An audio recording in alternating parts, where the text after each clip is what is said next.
Goeienaand, good evening, fellow South Africans and citizens of the world. And you got to give it up for the fake reporting of the mainstream media. And in particular, the BBC this time. Can you believe it? The British Broadcasting Corporation used to be the finest media in the world. Today, like CNN and the rest of them, it's a complete and utter fake news disgrace. I'm going to read you a report that has just been released by the BBC, absolutely glorifying the ANC's attempts to participate in a lockdown against the coronavirus. I mean, it's quite laughable. Okay. 1 week into South Africa's nationwide lockdown to prevent the spread of coronavirus, and it is tempting, dangerously tempting, to breathe a sigh of relief. Which planet do they live on? After all, look at how much has already been achieved. More than 47,000 people have been tested, and 67 mobile testing units have been organised. 47,000 is a drop in the ocean.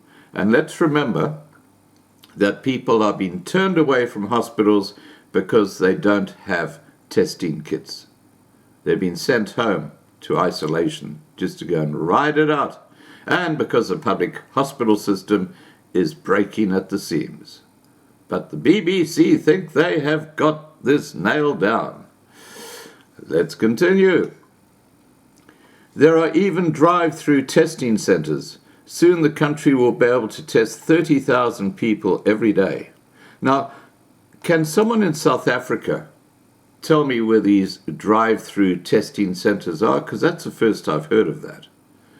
Please, guys, if you could put in the comments below where the drive-through testing centres are in South Africa. To date, only 5 deaths from the virus have been confirmed. About 1,400 have tested positive for COVID-19. South Africa seems to have acted faster, more efficiently, and more ruthlessly than many other countries around the world. Well, one thing I do know is that taxis are allowed to now have full capacity if people are wearing these silly little masks which do nothing. They can touch each other and pass the virus. That is not a lockdown. That is a disgrace. And while taxis are allowed to do that, if you're white-skinned and you dare pick up some farm labourers to go and work on your farm because you're providing food that's required to put on people's tables, you get arrested while the same taxi goes past without masks on and the police ignore it because of it's a white farmer and that's a black taxi driver. So you can see there's a huge racial aspect coming into how this lockdown has actually been managed. Let's continue. Handling the fight here against COVID-19, President Ramaphosa has emerged as a formidable leader, composed, compassionate, but seized by the urgency of the moment and wasting no time in imposing tough, restrictive steps and galvanizing crucial support from the private sector. You know why he has to galvanize support from the private sector? Because unlike countries like the United States of America and Australia, where the government is able to provide money to keep the economy going out of tax revenue, South Africa is bankrupt. It can't do it. Why is South Africa bankrupt? Because the same so-called leadership, i.e. Ramaphosa, Zuma and their ilk, the ANC government, have looted the coffers of the South African government. They have stolen everything, which is why the rand has recently gone to junk, and the rand is now touching the door of 20 rand to the US dollar, which is a drop of something like 25% since the beginning of this year. They're doing a wonderful job, aren't they? Let's continue. And one rung below the President, Health Minister Zweli Mkhize has likewise garnered near universal praise for his no-nonsense, energetic performance and his sober, deeply knowledgeable daily briefings. You can see that this article has been supplied by someone in the ANC to the BBC, who have just cut and pasted. I mean, if this was a serious article, it would be written very differently. But now the BBC does put a little rider on their glorifying article, and they say, of course there have been mistakes and worse. The police and army have at times acted with thuggish abandon in their attempts to enforce the 3-week-long lockdown, humiliating, beating and even shooting civilians on the streets of the commercial capital, Johannesburg, and elsewhere. There's been some confusion about some of the regulations, clumsy messaging and U-turns from some of the country's less impressive ministers. Well, I would like to find just one impressive minister in the ANC cabinet, really, quite honestly, because they're all comrades, they're all connected, they're all incompetent, and most of them are totally corrupt. Above all, there has been the struggle to impose social distancing and effective hygiene in South Africa's poorest, most crowded neighbourhoods, where many fear the virus could wreak havoc. What about Rustenburg a couple of days ago? We've got the video. Streets full of black people, full. Like sardines, walking past each other. No social distancing, in queues doing this, in queues doing that, having a long big meeting with about 20 of them. There's absolutely no control, no lockdown. This whole thing is a complete charade. But according to the BBC, it's going just swimmingly. Good on you, BBC. What a load of shit you are. Anyway, let's continue. But overall, as South Africans mark their first week under one of the strictest lockdowns introduced anywhere in the world, no jockeying outside if you're a white person, no sales of alcohol or cigarettes, no dog walking if you're a white person. Let me show you an image which kind of sums all this up.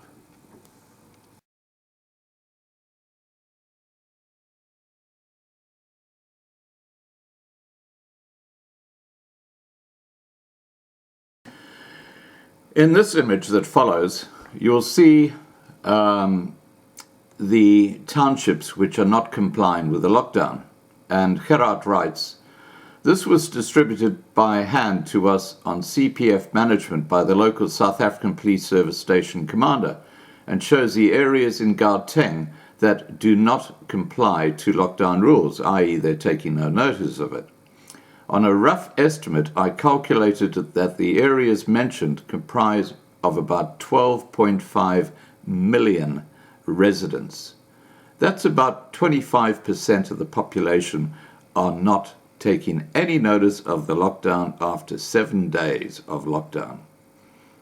This thing is working like a charm, BBC, isn't it? They're doing such a great job.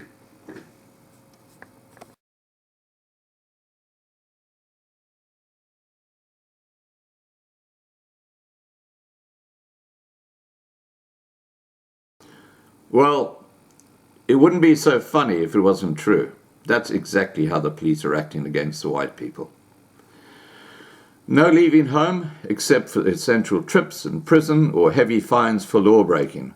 There is an argument to be made that a government so often attacked as corrupt and inefficient, and a private sector so often seen as aloof and greedy, are rising to meet what is widely anticipated to be the greatest challenge this young democracy has ever seen. It is fitting that the man now loudly warning the nation against any hint of complacency, indeed about the profound dangers of such complacency, is a health minister himself.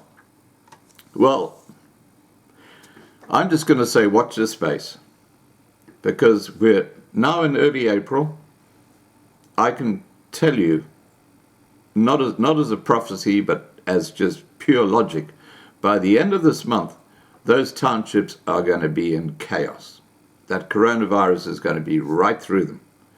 And, as I say, we've already got some infections confirmed within the bigger townships, so guess what's going to happen? Good on you, BBC.